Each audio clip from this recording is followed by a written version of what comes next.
All right, hey Peggy, happy Friday. I hope that you have had a okay week with all of the snow and the cold. Um, we'll get into our last day of our exercise week and of the work week, and we'll go ahead and get into it. I don't have it with me today, but you will need one dumbbell, and that's it. And what I'm going to have us start with today is we're going to do some single leg work. Focus on your hamstring.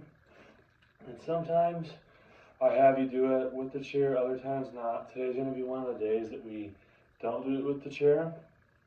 So for the single leg deadlift, you're going to work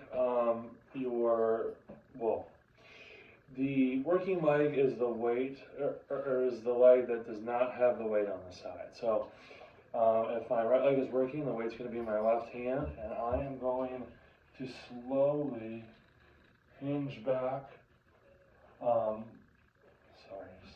Slowly hinge back, and then come up nice and tall. Hinge, and come up nice and tall. I'm going to do about 6 to 8 on that side, and I'm going to go on to the other side. And again, as I go down, it doesn't really matter if the weight gets to the ground. What does matter is that hinge. So I'm not just going back and then kind of making my way up. I am going back and I'm pulling myself up with that leg. All right, so again, 6 to 8 on each side.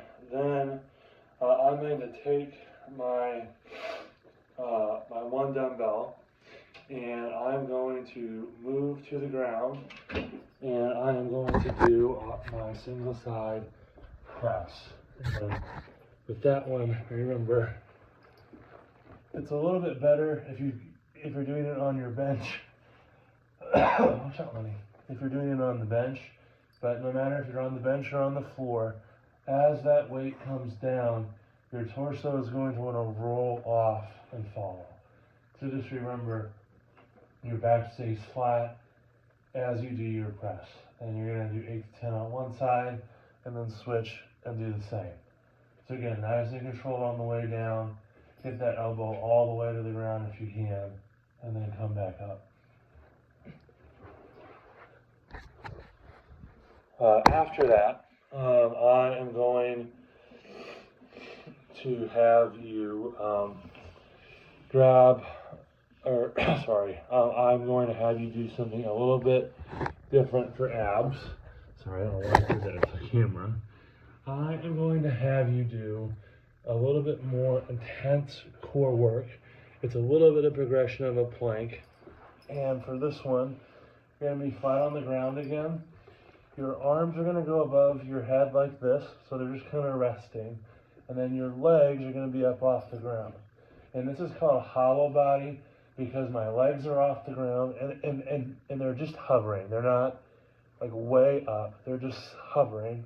My arms are out like this, and I am maintaining tight core pressure. So one more time, I'm going to scoot out of the way, and my legs are to come up, arms are going to stay kind of up above my head, and I'm going to hold. Sorry, one more time, I'm going to show you. So again, my arms are not like this, they're not like this, they're more just off to the side. And remember, you're going to hold for 10 seconds, 10-15 seconds, and you can bend your knees. If you have your legs out in front of you and your back hurts, it's because the lever's too long. So you can shorten it by bending your knees, all right? You'll go through that cycle 3 times, and I will see you on Tuesday. Have a great weekend.